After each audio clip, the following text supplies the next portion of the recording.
Y bueno, en el desequilibramiento corremos riesgos, a diferencia de terapeutas de otras escuelas que buscan más bien apostarle al equilibrio o apostarle a la homeostasis de la familia. Nosotros generamos crisis.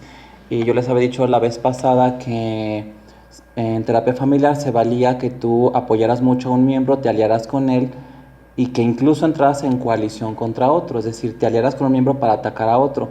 Eso, por supuesto que puede generar reacciones muy negativas en el escenario terapéutico y el terapeuta tiene que estar preparado para eso. Y aquí el terapeuta tiene que ir viendo si está dispuesto incluso a sacrificar la relación terapéutica al hacer este desequilibramiento o si tiene que moderarse un poco más. Es frecuente que haya reacciones de enojo, esto lo dice Lynn Hoffman. De hecho, Lynn Hoffman dice que el terapeuta familiar casi nunca recibe como obsequios de Navidad o tarjetas o presentes o regalos. Terapeutas de otras escuelas sí lo reciben y el terapeuta familiar generalmente no. Y dice Lynn Hoffman que si uno desea ser querido, apreciado, amado por sus pacientes y recibir ese tipo de presentes, pues entonces que mejor te salgas de la terapia familiar. Eh, yo tengo un capítulo en un libro, el libro se llama Pensamiento Sistémico, el capítulo se llama Pasos hacia una paidopsiquiatría sistémica y ahí hay un tema subtitulado dentro del capítulo que habla de la irreverencia del paidopsiquiatra. Entonces, si están interesados en cómo manejar la hostilidad que a veces se genera en el ámbito terapéutico, les recomiendo que chequen ese... Bueno, yo recomendaría que leyeran todo el capítulo, pero con más enfoque en el apartado de la irreverencia del paidopsiquiatra. Hay otros temas interesantes en ese capítulo. Un tema se llama Cómo ejercer la psiquiatría infantil y dormir tranquilo.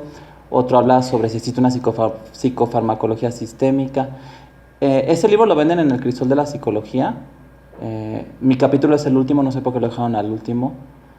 Pero se puede descargar de mi página de internet. Si ustedes teclean paidopsiquiatra.com/pasos, ahí lo pueden descargar en PDF, nada más el capítulo.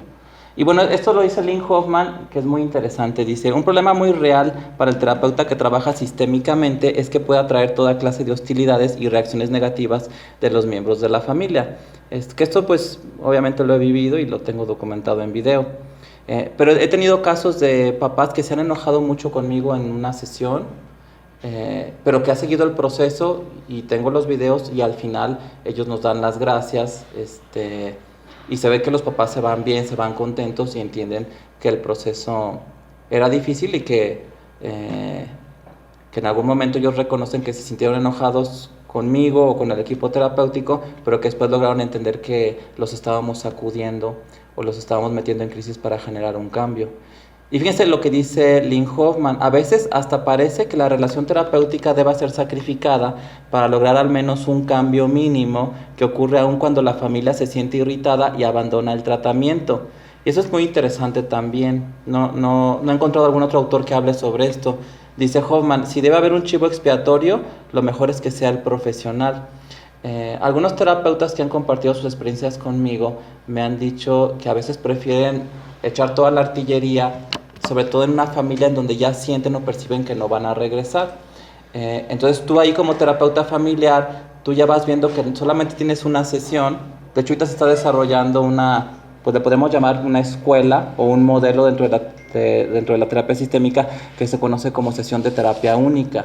Pero bueno, no nos vamos a meter en eso porque sí nos saldremos mucho del tema, pero a lo que voy es que a veces el terapeuta familiar tiene una sola sesión, no porque lo haya planeado, sino porque la familia a lo mejor viene de fuera o el terapeuta alcanza a percibir que están viniendo por otros intereses o para cumplir con alguna autoridad que los mandó o X o Y, o ya va viendo a la mitad de la sesión que no van a regresar, entonces previendo eso pues puede soltar toda la artillería y arriesgarse a sacrificar la relación terapéutica, ¿no? Y que ellos se vayan enojados contigo y que a veces esa unanimidad de enojo o ese odio u hostilidad que ellos experimentan hacia ti los termina uniendo o los termina fortaleciendo como sistema. Ahora tú eres el odiado, tú eres el que es culpable de su angustia, de su malestar, y eso puede ser positivo porque con mucha seguridad al unirse la familia para atacarte, el el que era el chivo expiatorio o el paciente designado,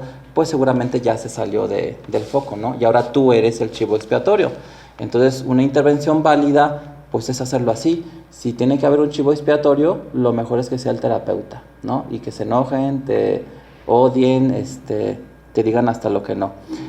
Ahora, ¿qué pasa después? Pues Lynn Hoffman dice que primero tienes que estar consciente de que esto puede suceder, y ella dice que es bueno tener un grupo de trabajo en el que tú puedas compartir tus experiencias, incluso ver el video con otro grupo y que ellos te retroalimenten, y que tú tengas un soporte como terapeuta, porque si vives puro drama, ¿no? Y los pacientes o las familias te expresan su hostilidad, pues claro que el trabajo no es nada fácil. Es muy bueno trabajar en equipo en terapia familiar, porque por muy dramática que sea una sesión o por mucho enojo que uno pueda sentir de la familia hacia uno, pues siempre hay un periodo en el que termina la sesión y uno se reúne con el equipo y empieza a compartir opiniones, sus experiencias, y eso genera un distanciamiento que le permite a uno tener una metaposición y mayor control sobre tus emociones relacionadas al proceso. Eso es todo un campo de estudio dentro de la psicoterapia sistémica. Este apartado que yo les comento sobre la irreverencia del psiquiatra está basado en un libro de uno de los autores del grupo de Milán, que trabajó con Mara Servini, que es Gianfranco Cecchin, un italiano, y el libro se llama La irreverencia. Entonces les recomiendo estos textos. Bueno, vamos a pasar a complementariedad. Es una técnica que se utiliza mucho en terapia de pareja, y ahorita vamos a ver por qué.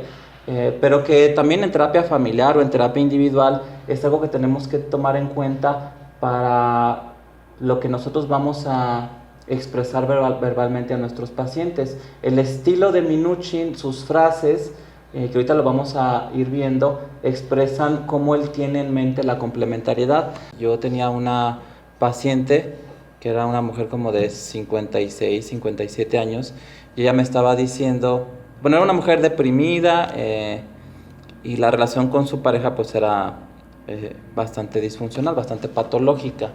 El hombre consumía alcohol, le había puesto el cuerno y bla, bla, bla, ¿no? Había sido un infierno su matrimonio. Que de hecho, si nos da tiempo, antes de terminar el curso, que serán las últimas clases de febrero, quisiera que revisáramos una clase que se titula Cómo contraer un matrimonio infernal. Para si no están casados y quieren tener un matrimonio infernal, aquí vamos a ver qué pasos hay que seguir, estilo taller, para poder tener un matrimonio infernal. Entonces, yo espero que nos sobren 2 clases. Si nos sobran 2 clases, veríamos el caso Juanito, pero una visión sistémica, y cómo contraer un matrimonio infernal, y a lo mejor algo de infidelidad también, ¿no? Ya que hayamos terminado de revisar los capítulos de Minuchin. ¿Cómo? Ah, sí, claro. Se está paseando aquí. Bueno, de todos modos se pueden ver en YouTube las clases. Bueno, por aquí iba de lo del matrimonio infernal. Ah, sí, bueno, entonces esta mujer tiene un matrimonio infernal. Entonces me decía, ya se van a acercar mis 50 años. No, eran 25, perdón. No estaba tan grande. Ya se van a acercar mis 25 años ya de estar casada con ese señor, y estoy emocionada y quiero que me lo celebren y quiero estar al 100 y todo. Y yo le decía, oiga, pero ¿no me dice usted que su matrimonio es un infierno? O sea, ¿qué es lo que va a celebrar de 25 años de estar junto a este señor? Y a mí dice, lo que pasa es que lo que yo quiero es que mis hijos me reconozcan todo lo que yo les he aguantado, todo lo que yo le he aguantado a su padre, que me reconozcan estos 25 años. Entonces es interesante porque esta mujer lo que estaba celebrando no era 25 años de una relación de pareja satisfactoria. Lo que ella estaba celebrando era 25 años de aguantar al marido borracho, ¿no? Y lo celebraba, y quería que se hiciera el festejo y que los hijos le reconocieran y que la fiesta se llevara a cabo. El hombre pues obviamente también tenía su propia versión, pero entonces muchas veces se maneja así. La típica mujer sufrida mexicana fortalece su autoestima o su sentido de valor a través de su capacidad para aguantar a un marido borracho, ¿no? Y uno pues puede ser hasta cierto punto respetuoso de eso, o incluso hasta prescribirlo. Y bueno, esto nos muestra pues este tema de la complementariedad. Aquí en lo que quiero hacer énfasis es de que un hombre en una isla desierta no se convierte en un típico macho mexicano, y una mujer en una isla desierta no se vuelve una típica mujer sufrida mexicana, sino que si analizamos los fenómenos que ambos generan, pues sí nos damos cuenta que ninguna de las partes puede caracterizarse en solitario, sino que requiere por fuerza la participación y la cooperación del otro para poderse caracterizar. Ahora, aquí entonces nosotros vamos a ver que en las diadas que nosotros analizamos no hay víctima y victimario.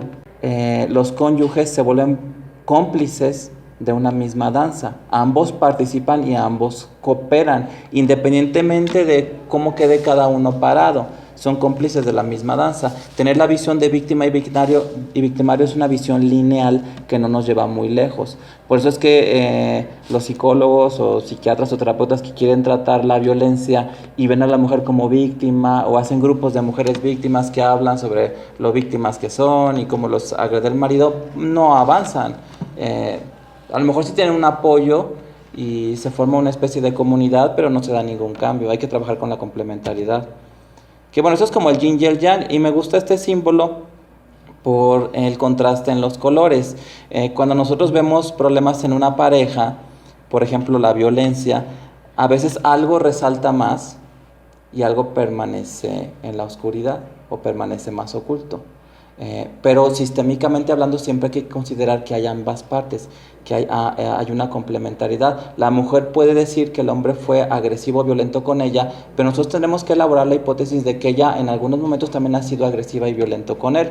A lo mejor de una manera más sutil, porque a veces se le da mucho peso a la violencia que sufre la mujer porque es violencia física perpetrada por el hombre, pero a veces no se analiza que un comentario, un gesto, algún comentario sobre la familia de origen del señor, pues pudo ser tan agresivo como un golpe, y que eso generó un contexto para que la violencia se pasara hacia la mujer. Eso puede pasar, y eso a veces no lo analizamos porque no trabajamos con la complementariedad. Nada más decimos a la mujer es víctima, el hombre es victimario, al hombre hay que denunciarlo, tiene que ir a la cárcel, o la autoridad tiene que hacer justicia y la mujer tiene que ser protegida, y las cosas no funcionan así, porque una pareja que ya tiene algún tiempo de conocerse, pues lo que ellos llegan a inferir, a veces con bastante certeza, es qué pueden ellos hacer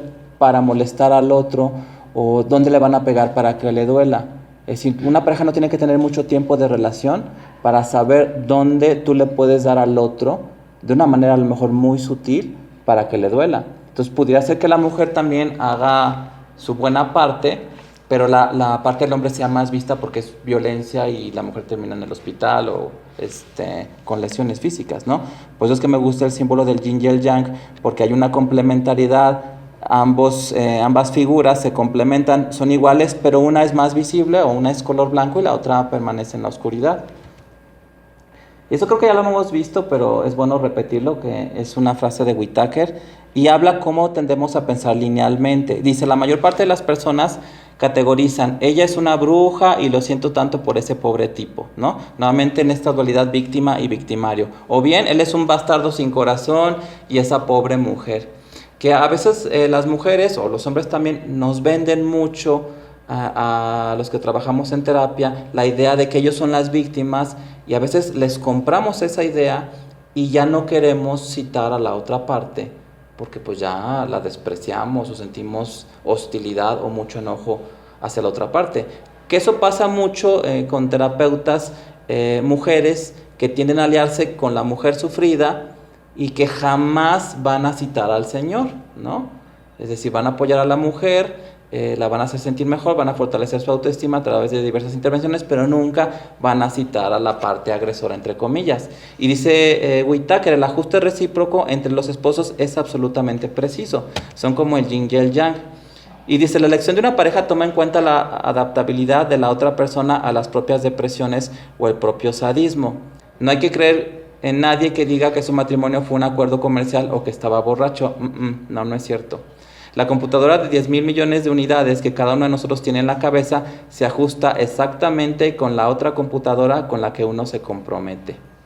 Dice, uno de mis supuestos es que la agresión siempre es igual por ambas partes. La diferencia es solo de estilo. Un modo es abierto, el otro es encubierto. Entonces, vemos violencia, vemos hostilidad, vemos agresión de uno u otro modo. Siempre vamos a ver que una modalidad es encubierta y la otra es más explícita, ¿no? No nos podemos quedar nada más con una sola visión. Por eso es que me gusta mucho el símbolo del yin y el yang, porque nos ayuda a entender la complementariedad. Y creo que, aunque no lo dice en este capítulo Minuchin, en una entrevista él habla de cómo este símbolo viene a explicar lo que sucede con las parejas. Y obviamente también existe una complementariedad a nivel familiar, de manera que todo lo que un miembro de la familia piensa, siente, dice o hace, tiene que ver con lo que otros miembros de su familia piensan, sienten, dicen o hacen. Por eso es que Minuchin considera que el miembro de una familia viene a ser como el fragmento de un rompecabezas o el fragmento de un caleidoscopio. Dice, cada persona es el contexto de las demás y una opinión verdaderamente sistémica señalaría cómo todas las piezas se embonan y se mueven juntas. A todas luces, la idea de que los seres humanos son unidades entra en conflicto con la concepción de la interdependencia de todas las cosas. De hecho, Minuchin dice que la psicología individual o cada escuela de psicoterapia que tenga un enfoque individual sobrevive o se mantiene gracias a un exceso de imaginación de sus autores por el simple hecho de que los individuos descontextualizados no existen. Entonces, tomar a un individuo descontextualizado y entender sus conflictos psicológicos requiere una dosis bastante alta de imaginación. Entonces, lo que a veces encontramos nosotros en estos libros de psicoterapia que mantienen un enfoque individual, pues es exceso de imaginación y ya, porque no estamos viendo el contexto de los individuos. Y dice Whitaker, en realidad sería más propio hablar de la víctima propiciatoria como de un fragmento de familia y no considerarla como un individuo. Por eso es que yo les había comentado que Whitaker no cree en los individuos, solamente cree en los fragmentos de familia. Entonces no hablamos de una mujer que ha sido agredida, sino hablamos de una familia en donde la violencia es igual en ambas partes. No creo en las personas, solo en las familias. Y bueno, Minuchin lo maneja un poco más poético, ¿no? En vez de hablar de fragmentos de familia, él habla de fragmentos de un caleidoscopio.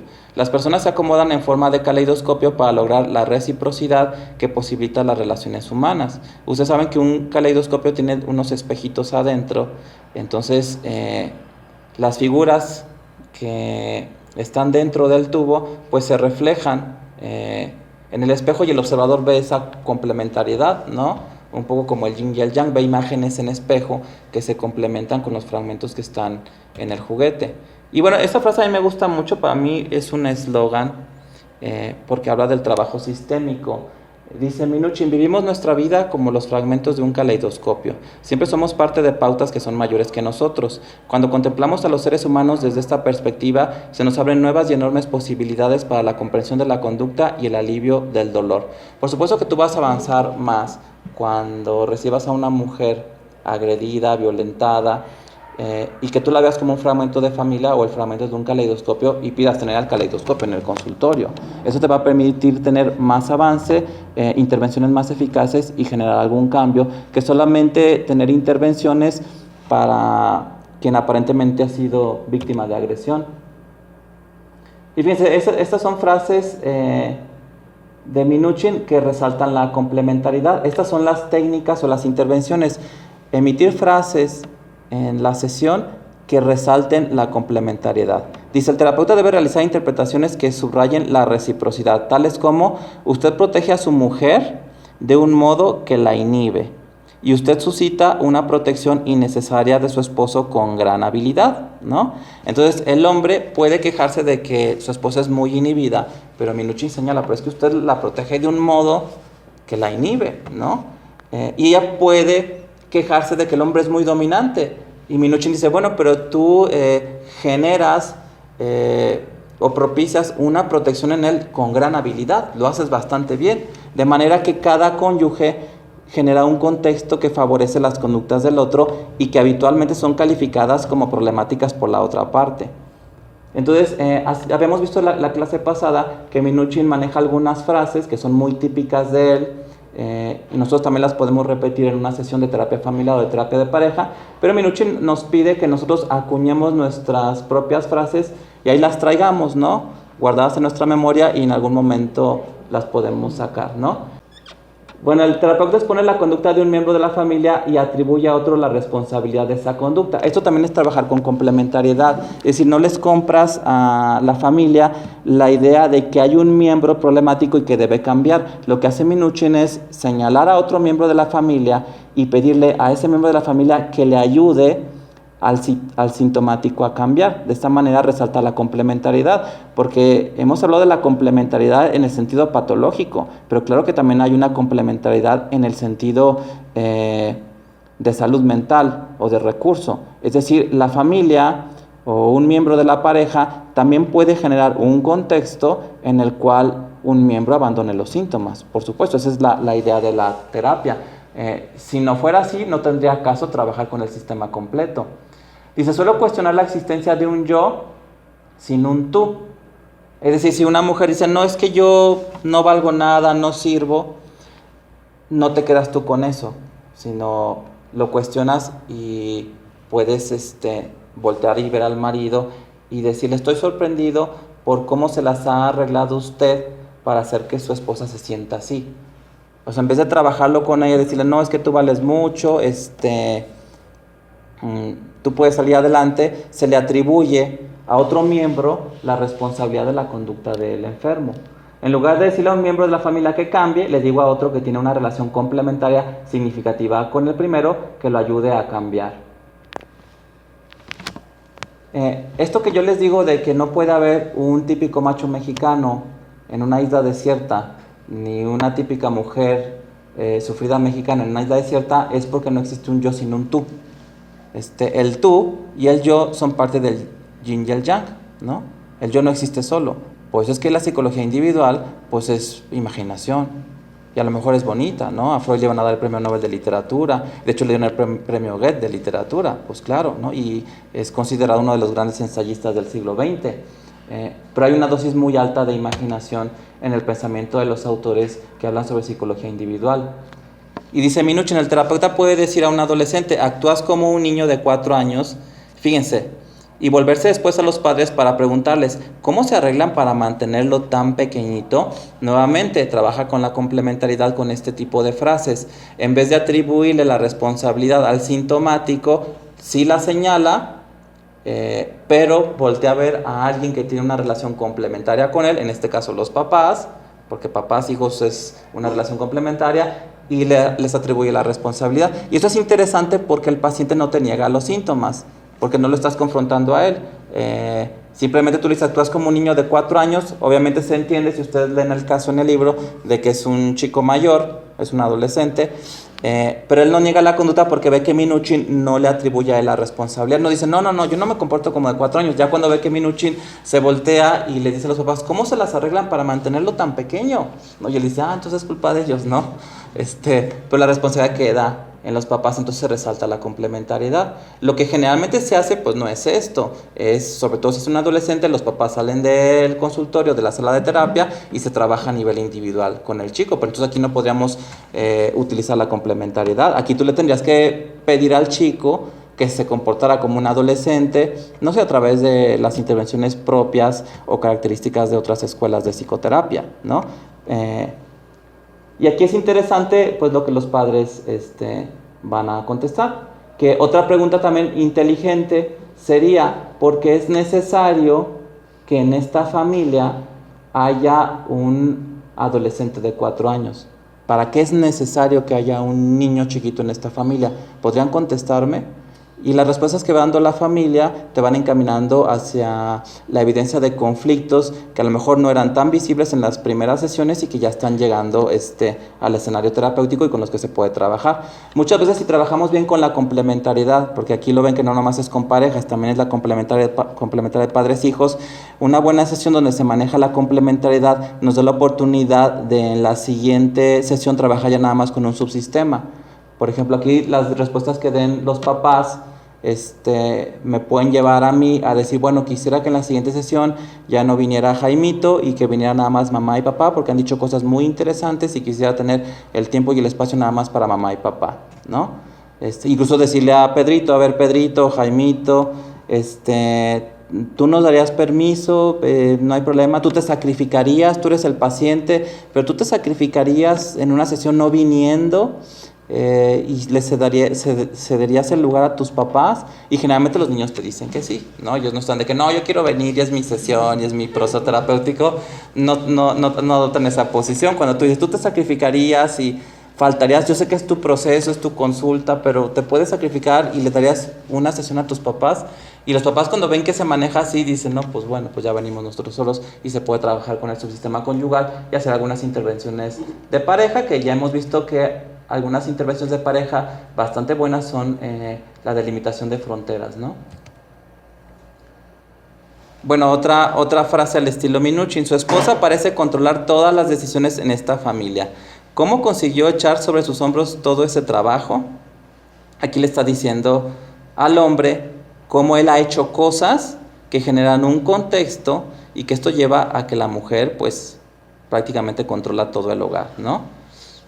Porque estas mujeres que son hipercontroladoras y que tienen un esposo, pues por supuesto que tenemos que pensar que la pareja ha hecho otro tanto para permitirle a ella ejercer estas funciones. Y dice Minuchin, en esta técnica el terapeuta se alía de hecho con la persona a quien parece atacar. Sí, por supuesto. Fíjense, si la causa de sus problemas fuera otra persona, alguien de la familia, ¿quién cree usted que lo haría sentir tan deprimido? Porque a veces, sobre todo cuando vemos deprimidos crónicos, ya ellos ni siquiera podrían linealmente hablar de la causa de su depresión. Yo lo he hecho muchas veces, ustedes háganlo cuando vean un deprimido que tenga más de 5 años de deprimido. Ustedes empiecen con esta pregunta, ¿cuál es la causa de su depresión? Y se quedan... no, pues es que me han dicho que tengo depresión y yo así soy, pero ni siquiera encuentran en qué momento se generó esto, ¿no? Entonces buscando a veces esa complementariedad cuando aparentemente no la encontramos, o cuando un paciente viene a solas, pues preguntar, ¿quién cree usted que lo haría sentir tan deprimido? Es decir, no, ¿por qué te sientes tan deprimido? O aunque esta pregunta que les digo sí nos ayuda a ver cómo las personas no reflexionan sobre el origen de sus problemas, pero nosotros podemos hacer la pregunta en el sentido de buscar señalar a alguien que a lo mejor no sabemos quién es, pero que seguramente tiene una relación complementaria con él o la paciente, y que mucho de lo que esa persona hace en esta relación complementaria tienen que ver con el hecho de que se genere una depresión. Yo me atrevería a decir, que muchos no han de estar de acuerdo conmigo, que muchos casos de depresiones resistentes, y que los psiquiatras se van por el lado de manejar combinaciones o medicamentos de reciente desarrollo, o cambiar un universo selectivo por uno dual, pues a veces simplemente es que no hemos encontrado de qué manera en una relación complementaria uno de los miembros desarrolla depresión. Pero si trabajamos con la complementariedad, yo me atrevería a decir que no necesitamos ni siquiera consultar los algoritmos o las guías para el manejo de depresiones resistentes. Trabajamos con la complementariedad y podemos ver que los pacientes pueden salir adelante.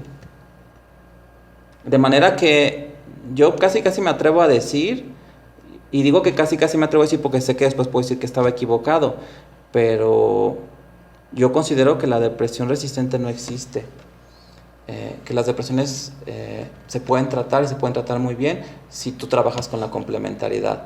Y además de que he visto que todos los casos de depresiones resistentes que han visto otros psiquiatras, nadie ha trabajado con la complementariedad. Entonces también eso como que aporta evidencia a que no están viendo el problema en el contexto, sino que están viendo al paciente como si la depresión hubiera nacido en él, y tuviera que morir en él, ¿no? Dice Minuchin, actúa de tal modo que los otros miembros de la familia sean mis coterapeutas. Que eso a veces funciona muy bien con adolescentes. Los adolescentes que a veces son hermanos del paciente, o a veces el mismo paciente, son tan sinceros, o a veces hay una etapa de la adolescencia donde a los chicos les molesta mucho la hipocresía y sueltan cosas muy interesantes, y los papás se están cuidando más, entonces ellos se vuelven una fuente de información y se vuelven coterapeutas, ¿no? Pero también cuando tú le pides a un paciente que señale a algún miembro de la familia que él ve que por sus acciones ha contribuido a su depresión, entonces tú puedes agarrarte de ese otro miembro y pedirle que te ayude a sacarlo adelante y se vuelve un coterapeuta. El terapeuta debe destacar una metáfora adecuada que una familia utilizó. Que bueno, eso lo vamos a hablar más adelante porque Minuchin es de utilizar mucho las metáforas. Que él lo que dice es que como él es argentino, cuando él llega a Estados Unidos, pues él no aprendió así muy bien el inglés, la verdad le batallaba bastante y luego estaba en terapia. Entonces él dijo, no, pues la verdad si no domino bien el inglés voy a usar pura metáfora, ¿no? Entonces tenía sus metáforas y ya las empleaba en el escenario terapéutico. Y ya después, pues supongo que aprendió a hablar inglés con cierta fluidez, pero al principio, siendo su lengua madre el español, pues él empezó a utilizar mucho las metáforas.